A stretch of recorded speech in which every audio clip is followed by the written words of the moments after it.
Hello, everyone. Welcome to Speak Brave podcast with your host, your dedicated, your loyal, hardworking host, Mark Gai. And I hope that in a cycle of the day, you find some time to listen to this treasure, to this file, so that can help you in your business and in your life. And you know what? Let's be honest. You need this podcast because you've been waiting, you've been subscribing. Thank you for your support as well. So I have a question for you. Have you ever thought about writing a book? Perhaps a story from your childhood or something that you see people make mistakes over and over and again, and you see that your knowledge, your expertise, your testimony will help someone. But with everything else in the world, we live in a complex, fast-moving, dynamic world, and you don't know where to start. You have no idea what resources are available, how to work with Amazon. Are you going to do self-publish or get a publisher? You have zero experience, but your heart earns to share the message. And if you ever ask those questions, I have someone today, my dear friend, Rich Fontaine, best-selling author of many different books, children's book, fiction, nonfiction books, and he has something that he would like to share with you to encourage you, equip you, so you can become an author as soon as possible. Hey, Rich. Hey, Mark, thank you for having me on your podcast. I much appreciate it. I love that you're here, sir. We have known each other for at least 5 years, and we work together on different stages and different projects, and I always value your presence. So, Rich, let's just get started. How can I become an author? How did you start, and where should I begin? Where should you begin? Well, I asked a mentor once that same exact question. I remember right from the stage, he was speaking. I was at a Get Motivated, and they pointed to me and said, "Sir, you have a question?" I said, "Yes." "Where do I get started? I want to be a best-selling author. I want to be a professional. I want to be just like you." And he said, "First, number one thing you have to do is write the book." That's number one, is write the book. Because if you don't have the book ready, none of this will matter. So you have to get everything from your head onto paper or onto a recording file or onto a blog. Some way you have to be able to express yourself in order to start the process of writing a book. How I started was from an idea. I had this idea, my very first book called The East Side was just an idea. It was, I would say, what if Romeo and Juliet was in modern times? How would that look like? What would that be like? And it was just this gnawing idea that was in my head. I was like, man, that would be a great, great book. And one day I was I was actually got a job in Miami, Florida, working as a construction manager. And I remember just a few months into the job, I realized that engineering construction is probably not going to be my ultimate future.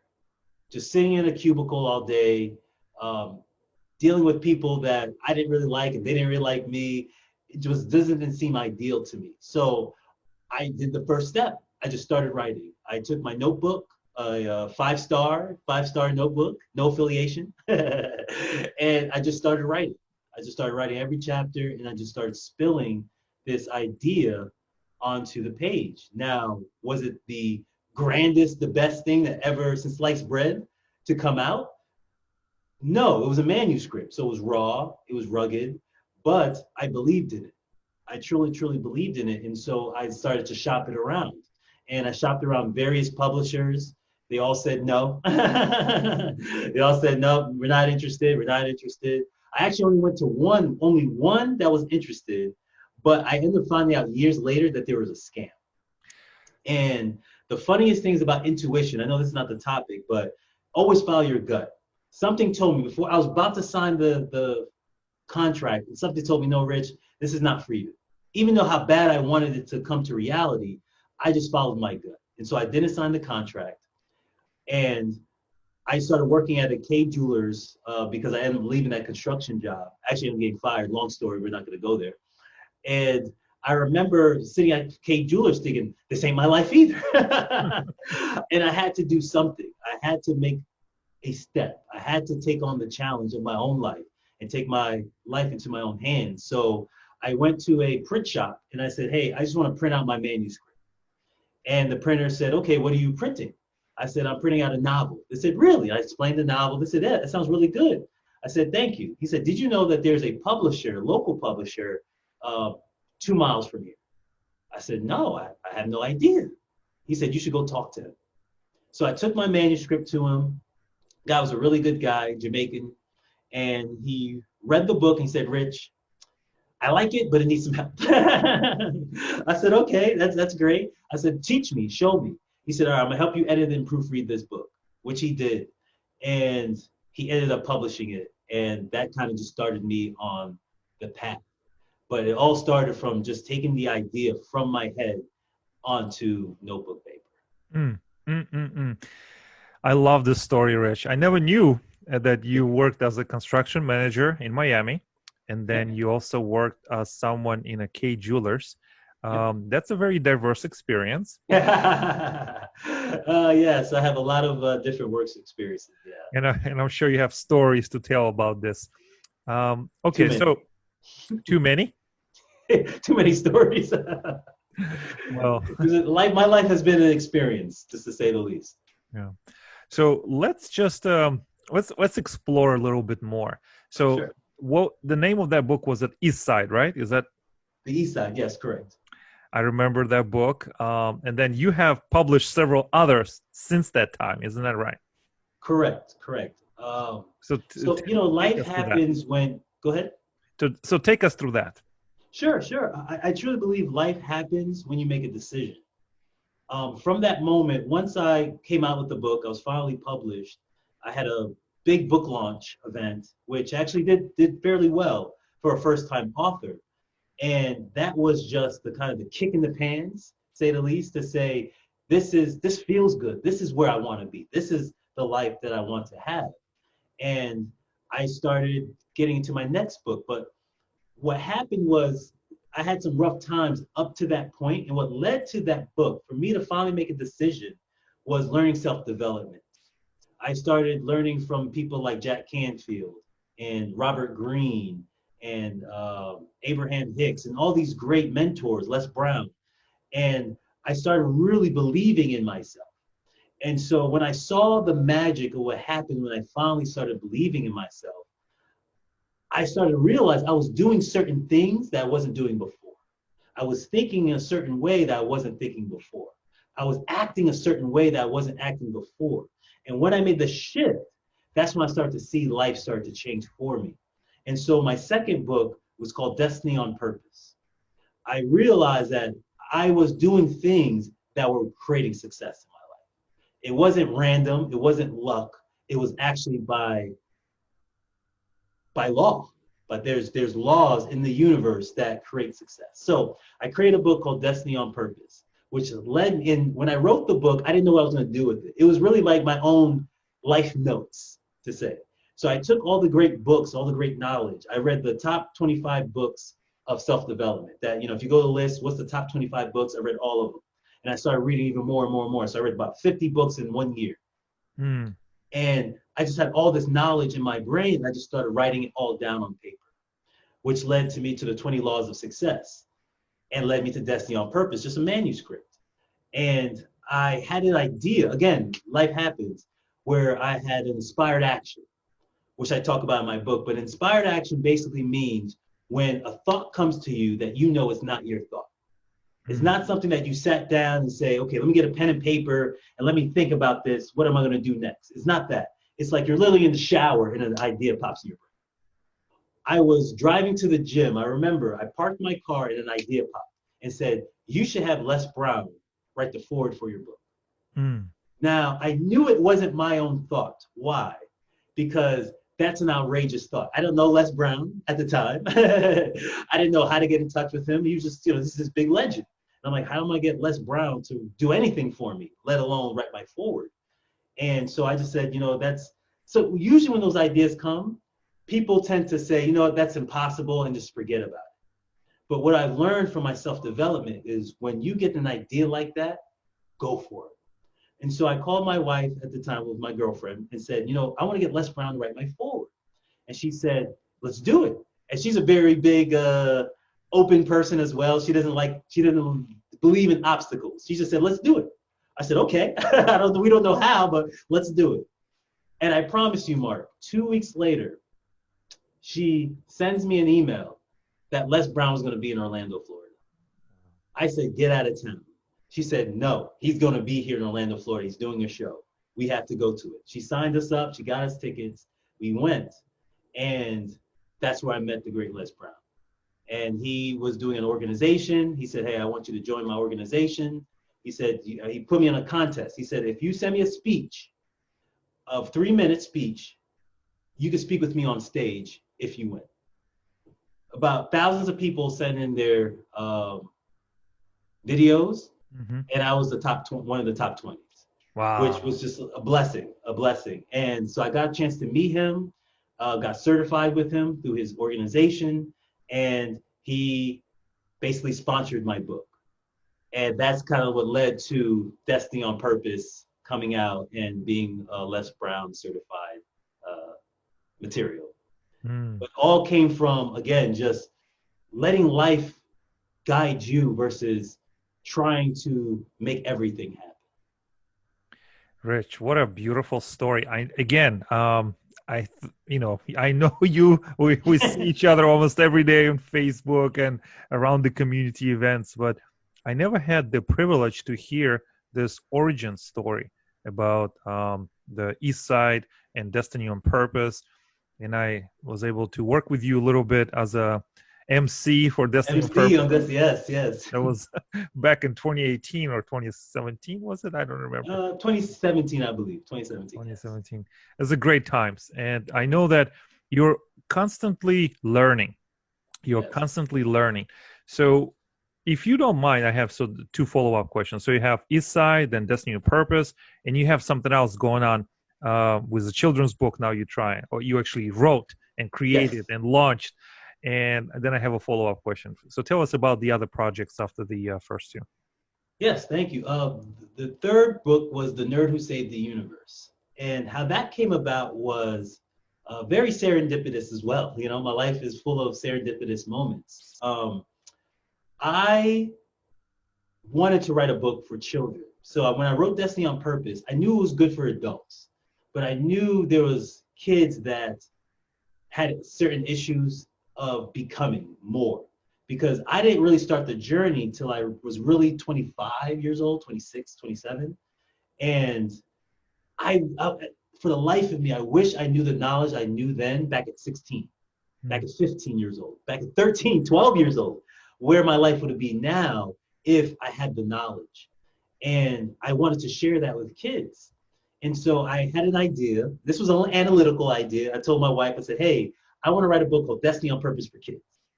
And she said, no. I said, why not? She said, well, because Destiny on Purpose is a lot of information, a lot of technical things, a lot of good mindset, a lot of good information, but kids get bored. They like stories. And I said, okay, I would love to write a story. Now, I'm going to give you a little bit of background information before I get to this point. Is I started The Nerd Who Saved the Universe, was actually supposed to be my first book before the East Side. Before the East Side, The Nerd Who Saved the Universe was my first book. I had the title just popped into my mind, and I started writing the first chapter. And for some reason, Mark, I couldn't get past the first chapter. I had complete writer's block. I just couldn't get a story in my brain. It just wouldn't flow. And so I just got frustrated. I put it on the shelf. Now, fast forward, after Destiny on Purpose was written, I started thinking, okay, what is a good story to tell these kids? And then popped in my brain, The Nerd Who Saved the Universe. So what I realized was my mission in life is for self-development, is to give a good message, not to write something that just entertains, but something that has an underlining positive message that changed lives. And once I had that concept and I mixed the two together, the book just flew out of me. I finished that book in maybe 5 months, wrote the whole entire thing, and it was just done. And everything just felt so good about it. And I gave it to my sister, I gave it to a couple of family members. They read it. They said, Rich, this is really good. This is really, really good book. And I said, all right, cool. And I decided to publish it. And at the time, I wasn't sure if I was going to put it out there. I don't know why, because I just wasn't in a good space. I was in a little bit of a funk after Destiny on Purpose. It's the fear of success. A lot of things started coming my way after that book came out. And it was a little bit too much at once. I started getting phone calls like crazy. People, hey, come to here. I want you to do this for me. It was just a lot at once. And suddenly I said, you know what? I want to go back to why I started this. So I took a little bit of a pause. And when the energy started to die down, that's when I knew it was the right time to come up with the Nerve Saving Universe. I wanted to be clear with my intentions that this was not for fame and fortune. This is to help individuals and kids learn the truths about what makes somebody successful. And it starts with your mind and it starts with your imagination. And that's what the book is truly about, is how to use your imagination to create the life that you want, to create the persona that you want. Some people say, how do you become more courageous? You envision yourself courageous. You see yourself courageous. Even if you can't see yourself, who can I emulate? You know, Robert Kiyosaki is one of my best mentors. He said when he's in business and he's in business meetings, he actually embodies his mentors. He said, what would Trump say in this business meeting? So he's like, maybe Robert doesn't know, but Trump would. So he embodies Trump's persona when he's in the meeting, and he uses his imagination to make these great deals. And that's why he's very successful in himself. So that's what the Nerd Who Saved the Universe is about, is how to use your imagination to create the success that you want. Rich, I heard a very important moment just a couple minutes ago from you. Sure. And I'd like to ask you, if you could, knowing what you know now about the publishing process, the writing regimen, the discipline, the work that it takes, and the dedication, what would you do differently, knowing that you know what you know now as an established best-selling author and teacher of writing and publishing? What would that be? I'm sorry, ask one more time. Sorry, Mark. What would you do differently, knowing everything you know now? Or what would you tell your younger self before you published that first book? You know, honestly, nothing. Nothing I would do differently. And the only reason why is what makes me a great teacher, makes me a great mentor, is the ups and downs and the trials and tribulations that I've learned to get me there. If I skipped steps, I couldn't be a great teacher. Because one of the biggest things, you've been in my workshop, I talk about the mindset part, that you need to understand that in order for you to create any type of success, you have to have that dedication. You have to have a burning desire. It has to be a must than just a want. It has to be a need than just a mediocre desire. See, when I think about these books, that's why they're deep to me, and they're for a reason. Because if I just came out with a book, again, for entertainment, I have writer's block. I can't write it. But if I know there's a big, deep reason, and I know I'm helping people, it's just something that flows in me and gives me an energy that really pushes me to write my best material. And so I think helping others by going through my own trials and tribulations so they don't have to, I think is one of the greatest things people could do with their own lives. Love that. Rich, yes, I have attended your full day workshop, and it was online because of the health crisis and the way that we have to adjust. Could you talk to us what kind of things you are teaching? What is the process like? What are some of the quick success stories or case studies of your students and people who have worked with you? Because I see the testimonials. I know the people who have published with you and worked with you. Just we're coming to the close of this interview, but please tell about your work. Absolutely. So actually, one person I want to give a shout out to, Cecily Wilson. She's an awesome student of mine. She took my workshop and she took it and just ran with it. I challenge everyone on the call, on their workshop, to pre-promote. Even when your book is not out yet, go online and start promoting it. Let people know what you're doing. Let people know that the book is out there. And I still have people that hesitate, you know, even though I push them. I say, man, you have to do this right now. But you still have people that hesitate and they're like, oh, I don't know if I can. And they still have those blocks, those mental blocks. She took it and just ran with it. I saw her pre-promoting, and I saw one of her posts had 500 looks and views on it. And she's ready. She already sold 250 pre-orders. Already 250 pre-orders. She came back to me. The class was a free class for that particular one.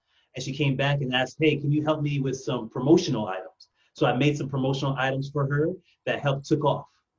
And it's that type of mindset that says, I don't know where I'm going to land, but if I put in the work, good things will happen.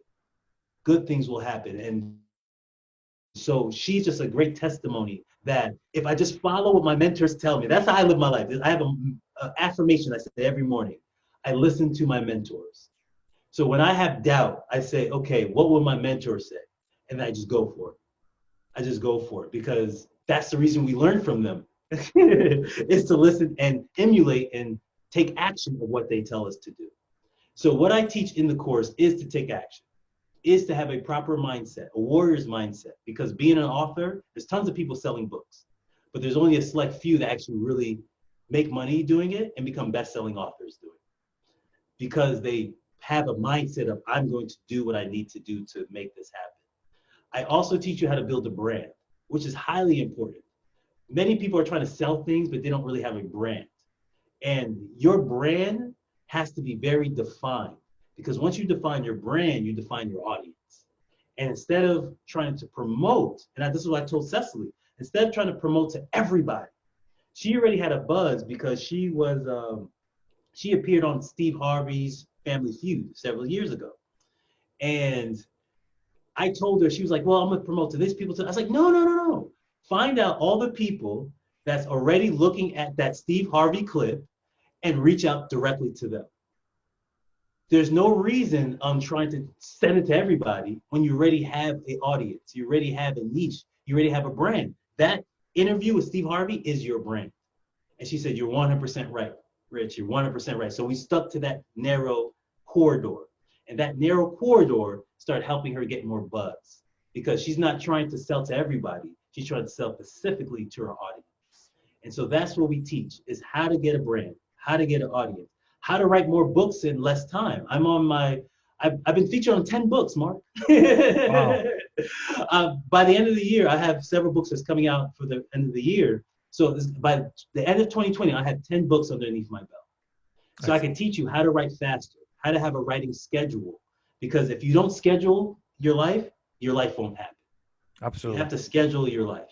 And so I teach you how to schedule it. I teach you how to publish, self-publish. And the self-publish part is the easier part. But how to format, how to choose the right cover, what size of my book. You know, some people, like for children's books are a lot larger in size than a regular self-development book. Some people don't know. I see self-development books huge. And people are like, oh, I don't want that. It's too big. I don't want to read that. But kids' books are bigger because they're more illustrations. So little technical things like that will help you sell more because it's mostly psychology when you're marketing. And we teach you marketing, the psychology of marketing. Why is McDonald's so effective? Why is Google so effective? It's for reasons of psychology more than it is just, I'm just going to send out a commercial and let everyone see it. They're very specific on who their niche market is. So we go through all of that and we create a mission statement because you have to get into your mindset in order to really push yourself. It's not the world that's stopping us from doing anything. It's always ourselves. Absolutely. Rich, you are speaking my language. And that's why I think, connect on all these different venues and a lot of interest. Rich, we have come to the end of this interview. You are a passionate writer, a passionate creator. Please tell us the best way that people can contact you today so they can learn about your bootcamp. What is the best way so we can learn more? Join my Facebook or my Instagram to contact me directly. You can find me at Rich Fontaine on Facebook or you can find me at Rich Fontaine on Instagram. And just type in Rich and Fontaine, not Fountain, because people mess that up for some reason. Fontaine, Fontaine. That's Fontaine. Rich as in money rich. Fontaine on Instagram and Facebook, and you can message me directly. Excellent.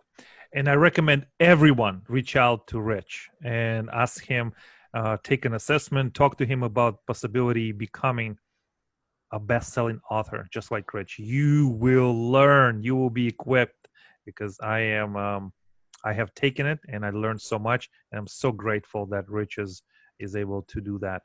Thank you, Rich. Thank you for your wisdom, your Mark, energy. I'm sorry. Before we go, I hate to cut you off. Can I add one more plug? Please do. I have another workshop of Right to Grow Rich. Mm-hmm. My workshop of Right to Grow Rich on August 22nd. It's an all-day, one-day workshop of how to become a successful author in one day. I teach you all the tips and tricks all in one day and within 8 hours. So it's a full workshop all day, but you'll get all the gems, and it's on August 22nd, 2020 of this year.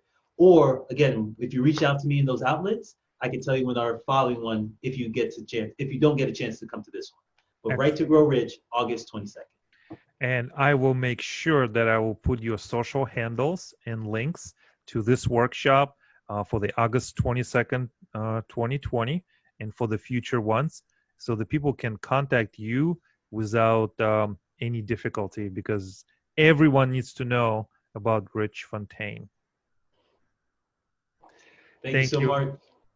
Thank you so much for having me. Absolutely. I love this information. You're very generous and you are very caring about your audience. I know this.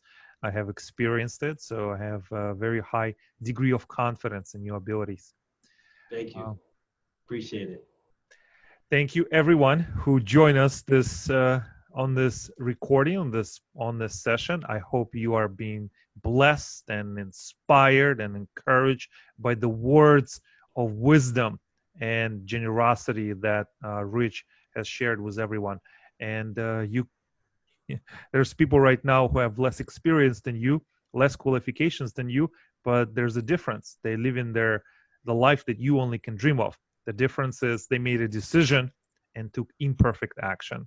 And I think Rich has resonated with that as well. Thank you, everyone who was watching and listening, and I'll see you next time. And don't forget to speak brave.